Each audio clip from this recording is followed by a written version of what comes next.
Morning friends, তোমরা সবাই কেমন আছো? আশা করি সবাই খুব ভালো আছো। আমিও খুব ভালো আছি। তার মধ্যে আমার একটু ঠান্ডা লেগেছে, গলাটা বসে গেছে, বুঝতে পারছো আওয়াজ শুনে। তো এখন এই যে সকাল সকাল উঠে পড়েছি। তো সকাল সকাল কী করে তোমরা বুঝবে না বললে। তো এখন 4:45 মতো বাজে, আমরা উঠেছি 4টের সময়। তো দেখছো সকাল সকাল উঠে রেডি হয়ে গেছি। তো চলো, রেডি হয়েছি মানে এত সকাল সকাল আমি কোথাও বেরোচ্ছি বা কোথাও যাব। তো চলো, কোথাও যাই বা না যাই সেটা তো তোমাদের সাথে শেয়ার করবোই। আর আজকে কিন্তু আমি একা যাচ্ছি না, আমাদের সাথে অনেকেই যাচ্ছে। তো চলো, ব্লগটা শেষ অবধি দেখতে থাকো। তো চলো, রেডি তো হয়ে গেছি, বেরোই, তারপরে তোমাদের সাথে আবার কথা হচ্ছে। আর এদিকে সকালের ভিউটা তোমরা দেখো, জাস্ট ওয়াও। মাঠের সামনে একদম পুরো 4:45 বাজে, মানে বুঝতে পারছি সকাল সকাল হয়ে গেছে পুরো। আর এতটা আলো লাগছে এই যে এই লাইট পোস্টের কারণের জন্য, নাহলে হয়তো আরেকটু অন্ধকার লাগতো। কিন্তু এখন যেহেতু গরমকাল পড়ে গেছে, এতটাও গরম নেই। তো দেখছো মাঠ পুরো ফাঁকা, কেউ নেই চারিদিকে। তো দেখো, আমাদের মন্দিরেও লাইট টাইট জ্বলছে, এদিকে সবই ফাঁকা, কেউ এখন ওঠেনি, এত সকালে কেই বা উঠবে। তো চলো, টোটো আসুক, তারপরে বেরোই, তারপরে আবার তোমাদের সাথে কথা হচ্ছে।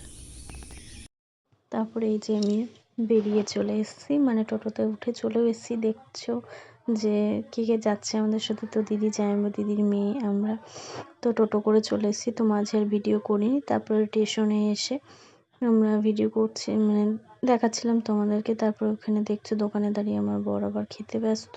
সকাল সকাল ওর খিদে পেয়ে গেছিলো। আর সেখানকার ওয়েদারটা যা ছিল, মানে খুব সুন্দর ভোরবেলার দিকে। তো তারপর আমরা যে ট্রেনটায় গেছিলাম, আমরা 6টা কতটা 18 না কতটা একটা ট্রেন ছিল।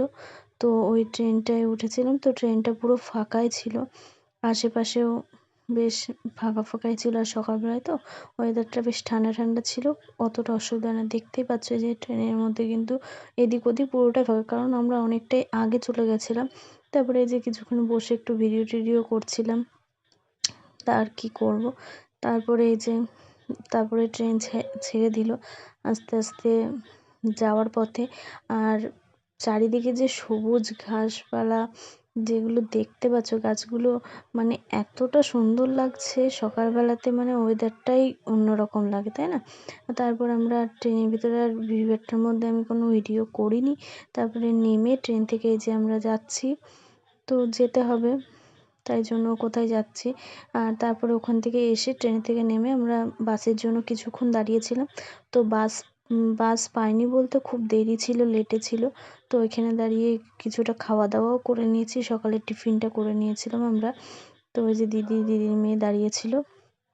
তারপরে আমরা আবার অটো ধরে চলে এসেছিলাম। তো ওখানকার ভিডিওটাও করা হয়নি। তারপরে এসে যে দিদি জামাইবাবু কথা বলছিল, তারপরে আমরাও স্নান টান করে মানে পুরো ফ্রেশ হয়ে নিয়ে এই যে আসল পুচকুর কাছে চলে এসেছি। তো অ্যাকচুয়ালি বলি, আমরা বড় পিসির কাছে বাড়ি গেছিলাম। তো বড় পিসির ছেলের অন্নপ্রাশন, যাকে তোমরা দেখছো, এটা হচ্ছে আমাদের পুচকু সোনা। তো এরই অন্নপ্রাশন ছিল। তো আমরা সবাই গেছিলাম। আর এই যে এটা হচ্ছে দুপুরবেলা, আমরা সকালে 10টার মধ্যে পৌঁছে গেছিলাম। তারপরে দুপুরে একটু রেস্ট সকালের দিকে রেস্ট নিয়ে তারপরে দুপুরবেলা হচ্ছে মানে তখন 12টা 12:30 1টার দিকে। তো পুচকোটা স্নান টান করানো হবে, যে ফটোশ্যুট হবে। তো এগুলো ছাদের উপরেই হয়েছিল, তার জন্য এই যে গোলাপ জল টল দিয়ে গামলার মধ্যে ওকে বসানো হচ্ছিল। তো ওর ফটো টটো তোলার জন্য ওকে সবাই বসাচ্ছিল, কিভাবে কি করবে না করবে, ক্যামেরাম্যানগুলো গাইড করে দিচ্ছিল।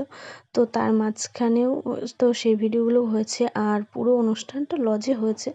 তো ওই জন্যই মানে শুধু দুপুরবেলায় জাস্ট ওকে ভাত তরকারি ভাত, মানে আর যে নিয়ম কানুনগুলো থাকে সেগুলো দুপুরবেলাটা বাড়িতেই হয়েছে। আদারওয়াইজ বিকেলবেলায় বিকেলে না, সন্ধ্যের পরে তো যা হয় সেগুলো হচ্ছে পুরোটাই লজে হয়েছে। তো এই যে এখানে দেখতেই পাচ্ছ পুচকুকে পুরো স্নান টান করানোর জন্য সবাই ব্যস্ত। সবাই ফটো তুলছে, এইদিকে ডাকছে ওইদিকে ডাকছে, ও নিজেই মাঝখান থেকে কনফিউজ হয়ে যাচ্ছে যে কার দিকে তাকাবো আমি, বেচারা। ও কিছুই বুঝতে পারছে না কি হচ্ছে সব আমার সাথে। তো ফটো টটো তোলা হয়েছিল। তারপরে ক্যামেরাম্যানরা এটা করতে বলছে, ওটা করতে বলছে, যে এখন মাথায় জল দিতে বলছিল ফটো তোলার জন্য। তো ওগুলো হচ্ছিল। তো স্নান টান করা হয়ে যাওয়ার পরে নিচে এসে এই যে পাঁচ তরকারির যে ভাতটা দেওয়া হয় সেটা সাজাচ্ছিল একটা ভাই, তো সেটা আমি ভিডিও করেছি। আর এর যা যা নিয়মকানুন যেগুলো দিতে হয়। আর অনেকের অন্নপ্রাশনে, আমি জানি না এটা কাদের কি আছে, অন্নপ্রাশন অনেকের মাংসও দেয়। তো পিসি বাড়িতে ওদের নিয়মে আছে কোনো মাংস টাংস দেয় না, এমনি যত রকম তুমি মাছ খুশি দিতে পারো, মাছটা ওদেরকে নাকি শুভ, তাও সেই জন্য দেওয়া হচ্ছে। আর এটা এটা আমি ঠিক জানি না, যতদূর জানি মামা দাদু হয় পুচকুটার। তো পুচকুটার দাদু যেহেতু হয় সেজন্য দাদু নিজে, এটা হচ্ছে মামার বাড়ির পক্ষে দাদু। তো ওদের নাকি মামার বাড়ির পক্ষে দাদুতেই মানে মামা ভাতটা দেয় ওদের। অনেকের অনেক রকম নিয়ম আছে, তো যার যেটা নিয়ম সে সেটাই করছিল। তো ওকে এই যে ফার্স্ট মুখে খাবারটা দিল, মানে মানে ভোগ ঠাকুরের যে প্রসাদ দেওয়া হয় সেইটা প্রথমে দিয়ে তারপরে বাদবাকি যে সমস্ত খাবার করা হয়েছে সেগুলোই ওকে দেওয়া হবে। তো সেইগুলোই করছিল। আর পুচকুটাকে দেখো কতটা সুন্দর লাগছে, পাঞ্জাবি পরে টুপি পরে, মনে হচ্ছে পুরো বিয়ে করতে যাবে। ছোট ছোট নিতকনে বর যেগুলো হয় না, সেগুলো পুরো সেরকম লাগছিল। তো তোমরা বলো যে পুজোটা কেমন হয়েছে। আর আসল কথা, ওর নাম তোই বলা হয়নি, ওর নাম হচ্ছে রুদ্রনীল। তো নামটা তোমরা কমেন্টে জানিও কেমন। আর এটা হচ্ছে আর একটা মামা, মানে মামার বাড়ির পক্ষে ওদেরকে সবাইকে খাওয়াতে হয়। তো এটা আর একটা মামা, তো মামা ওকে খাইয়ে দিচ্ছিল। তো সেই সমস্তগুলোই তোমাদেরকে দেখাচ্ছিলাম। ও বেশ চুপচুপ করে খেয়েও নিচ্ছিল, যেহেতু প্রথম ভাতের টেস্ট কীরকম, সবজির টেস্ট, ও তো আর সেগুলো বোঝে না। তো যেটা দেওয়া হচ্ছিল বেশ মজা করেই খাওয়ার চেষ্টা করছিল যতটুকু পারে। তো সেটাও খাচ্ছিল। তারপরে আরও পায়েস টায়েস আরও কী সব নিয়মকানুন ছিল সেগুলোও করেছে। তো সেগুলো তোমাদেরকে দেখাচ্ছিলাম। পুরো ভিডিও তো সম্পূর্ণ করা সম্ভব না, কি হয় না হয় অতটা তো দেওয়া সম্ভব না, তাহলে ভিডিওটা অনেকটা বড় হয়ে যাবে। তো আরও তার মাঝখানে নিয়মকানুন হচ্ছে, তাই এখানে একটু ফটোশ্যুট হচ্ছিল মুখের সামনে চামচ ধরা নিয়ে, তাই জন্যই তো হচ্ছে এই সমস্ত ভিডিওগুলো করা হচ্ছিল। আর বিকেলবেলাতে বিকেলবেলা বলতে দুপুরে খাওয়া দাওয়াটাও পুরো লজেই হয়েছিল। আমরা দুপুরে খাওয়া দাওয়াটা লজেই করতে গেছিলাম। তো তারপরে তো আর লজে গিয়ে দুপুরবেলা খাওয়া দাওয়ার সময় আমি আর, এত গরম পড়েছিল তো আমি আর ভিডিও করিনি, মানে সেদিনকে প্রচণ্ড গরম পড়েছিল। তো খেয়ে দিয়ে এসে রেস্ট নিয়ে আবার এই যে সে রাতের জন্য রেডি হয়ে গেছি। এই যে আমি রাত্রে এবার এই শাড়িটা পরেছিলাম। তোমরা অবশ্যই কমেন্টে আমাকে জানিও আমাকে কেমন লাগছে সেজেগুজে। আর মেকআপটা পুরোটাই আমি খুব একটা ভালো জানি না, তো তাও নিজে নিজে যেটুকু পারি সেটুকু করার চেষ্টা করেছি, সবটুকুই নিজে নিজে করা। দিদির মেকআপটাও আমি করিয়ে দিয়েছি যেটুকু পারি। তো তোমরা জানিও কেমন হয়েছে।